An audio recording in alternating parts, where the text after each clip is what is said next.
So I've been getting a lot of questions about the Tenant Exec. So here I'm going to try to show you what I think is the best way to use the Exec, especially after the nerf. And this also kind of gives me an excuse to use Valkyr as a weapons platform post rework. So we're going to go over Exec first, and then we're going to go over Slam Stick Valkyr, as I'll call it. And then after that, we will sort of see where we go. So very important thing if you're doing slam builds in general, Ready Steel is a very good mod. This initial combo makes our heavy slams do more damage. And then these two Nero mods also increase our slam damage, which is a separate multiplier from melee damage. So things like Pressure Point will multiply with this slam damage, which is good. So both of these Nero mods, in my opinion, are basically mandatory if you're doing any sort of like real slam build. At the very minimum, I would say run one of them, because one of these is basically worth a mod slot on the actual weapon. This is kind of the build that I've been running with the Exec just for daily drivers. You'll notice that we have melee exposure on here because the waves generally don't proc elemental procs. So they won't proc electric, for example, which would proc influence. I will show you a way later to do that, but for now, I would say if you're using this weapon on most frames, I would say use exposure. Corrupt Charge here is just here for combo, and then the rest of this is pretty standard slam stuff. So here is just some level 185 Orokin. It's just the battle group. You will notice that we start at 3x combo here, so we're not fully stacked up on reflex. It's kind of necessary, and getting it stacked is also very important for the actual overall damage of the weapon. But once this is stacked, you can see that we're doing pretty easily, like 200k, 300k, depending on how much armor the enemy has. Okay, so let's show the same test again, but with exposure all the way stacked up. So exposure is the arcane that gives corrosive damage. So we're just gonna spam this a few times. So this is 180. And you can see that we're basically doubling our damage here. Exposure is very important. Generally, if you're using this, I would say use it on a frame that actually uses abilities, at least to a certain extent, just so that you have exposure stacks. Which frankly is most Warframes in the game, so, you know. Okay, so that should be bog standard exec out of the way. This is what I would recommend for general use, just in, like, if you're a human. So I'm going to show you the not human version of this now. So this is my Valkyr with 5 Tau purple melee crit damage. This is everything. So we have Arcane Strike. Actually, this is the wrong build. Excuse me. We have Arcane Fury here, which will increase our melee damage even more after we crit, which is always. We have Ready Steel here. We have both Nero mods in. We have Gladiator Aegis for more crit. We have Shock Trooper on so that we do electric damage just elementally. And then like just some other standard mods. And then I'm going to show you this version first. So this is the Exec, just using Valkyr as a stat stick.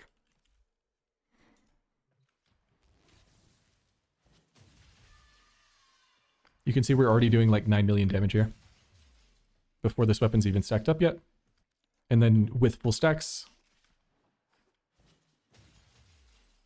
like easily 62, 49 million up in there without armor stripping, right? So this is, it is a good weapon in the right hands, especially in Valkyr's hands. What I would say is that if you're running Valkyr with like this many purple shards, you don't need Organ Shatter. Like remove this and put anything else in. You could put more elemental damage in, you could put more crit in, it doesn't really matter. I would say like if I was doing level cap stuff with Slam, I would put in a Bane mod like this. So this is the influence version of the build. One thing that you'll notice here is that we've actually switched our valence bonus over to electric. You can kind of change this to whatever you want. If you're not doing an influence build, what I would generally recommend is either using impact because it's good against Grineer and Skuldra, or using toxin because it's good against everything basically. But for influence, because we want as much electric weighting as physically possible so that we proc electric more often so that we get influence more often, I would highly, highly recommend switching to an electric valence bonus. The second thing that you need to know about this build that's really kind of special is Proton Snap is the thing. So Proton Snap, if you're not aware of how this works, if you latch to a wall for 2 seconds like this, you'll get this buff that lasts for 20 seconds. And this buff allows the waves to proc status. So you can see that we're actually proccing status here. You can see viral procs and impact procs. The reason for this is because the waves that come out of the Exec have a 0% status chance, but Proton Pulse gives flat status chance. So if you've used Arcane Avenger before, Arcane Avenger gives flat crit chance. This is very similar. So this is just plus 50% final status chance, effectively. This works on every melee weapon the same, but because our base status chance is 0 normally, now it's 50. So every other wave will proc a status. Unfortunately, one issue with this mod is that it also gives us toxin damage, and that's not really what we want. If this just said 50 status chance and no toxin, we would be happier with the mod than Proton Snap currently like makes us. And so what we have to do is we actually have to combine this toxin with something else just so that this valence bonus doesn't get turned into corrosive. So that's why we have viral here, is just so that electric stays electric. Another thing that you might have noticed on this Valkyr build is that we're actually running Shock Trooper here. Shock Trooper is the augment for Volt Shock, and it just gives electric damage that is uncombinable with anything. So this electric damage won't combine into corrosive or anything like that, but it does let us proc melee influence on this weapon. So the idea here is that we latch to the wall to get Proton Pulse. We have Shock Trooper active so that our weighting towards electric is a little bit better. And then when we slam, we can actually proc melee influence, and melee influence will do its melee influence things. Otherwise, this build works exactly the same as normal. It's just that we have melee influence on a build that shouldn't normally have melee influence like available. So that's kind of the purpose of this, is so that we can proc melee influence. Beyond that, status damage to make the electric procs do more damage. And then the rest of this is effectively the same as the daily driver build. You can actually see that those are the only things that we swapped. And we dropped Corrupt Charge because it was the one that I was the least excited about.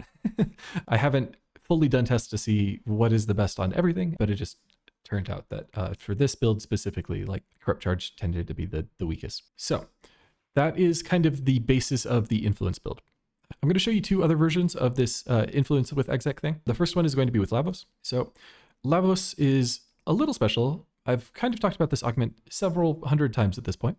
Valence formation will just force proc electric. Because the forced electric proc is associated with the weapon that you're using, exec will actually proc influence. So you can see here that if I activate valence formation, so we have that 200% electric buff in the force proc. When I do this slam, this will proc influence and it'll do its thing. It kills stuff. And by the time that this is stacked up, we're not running any Nero mods here or anything. This is just a normal Lavos build. This ends up being very strong, right? Obviously, you can make this much stronger if you run more combo on Lavos himself. So if you switch to Ready Steel here, this will make it stronger. And then if you add the Nero mods in, these will also both make it stronger. You don't need it. This is just one of the options of many. Okay, I'm going to show you another version of this too, and this time it is with Voruna. So only things that's changed with the build really is that we switched to Shocking Touch and Voltaic here.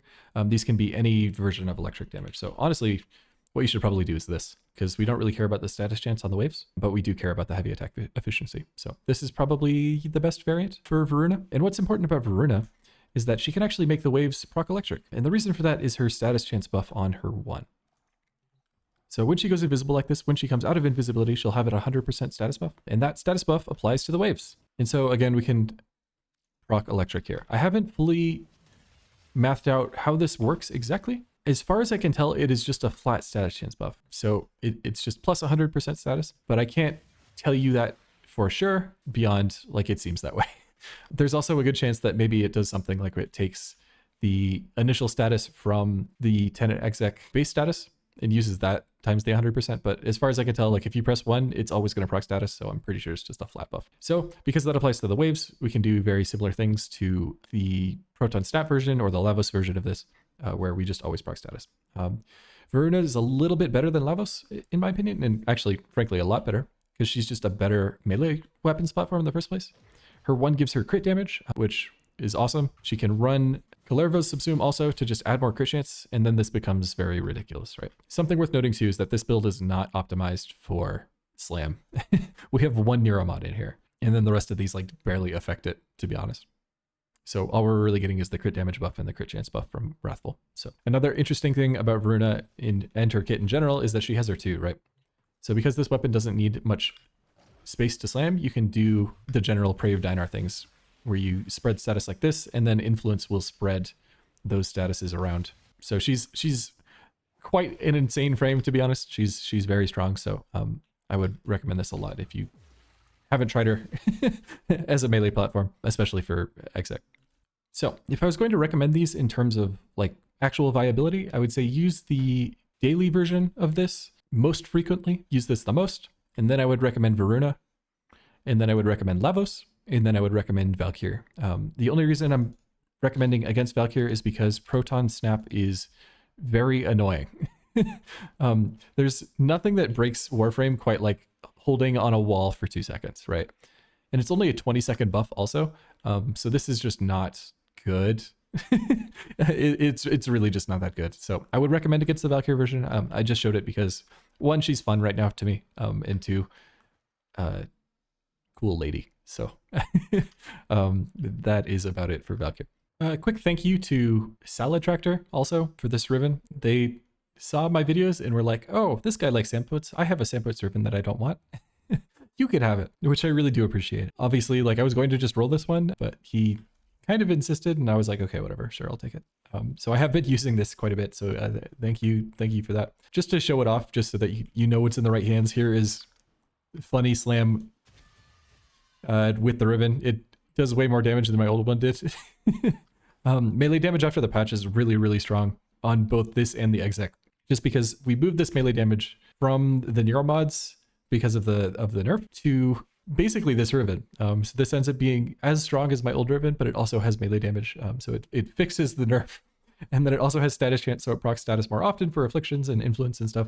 And then it also has crit chance, so I see funny red number. So this is a really, really, really insane ribbon. So thank you so much for that. I don't know what I'm going to do with the old ribbon, so if people have suggestions on what to do with this, feel free to leave a comment, and then I will, I don't know, donate it to charity or the comments or something. I don't know. Not in this video. Maybe if we do like a Sampotes video, maybe I'll roll this for another million Kuba and then give it away, because I got this one now. So I don't need one anymore. But yeah, we'll see. So thank you guys for watching. I will see you the next time.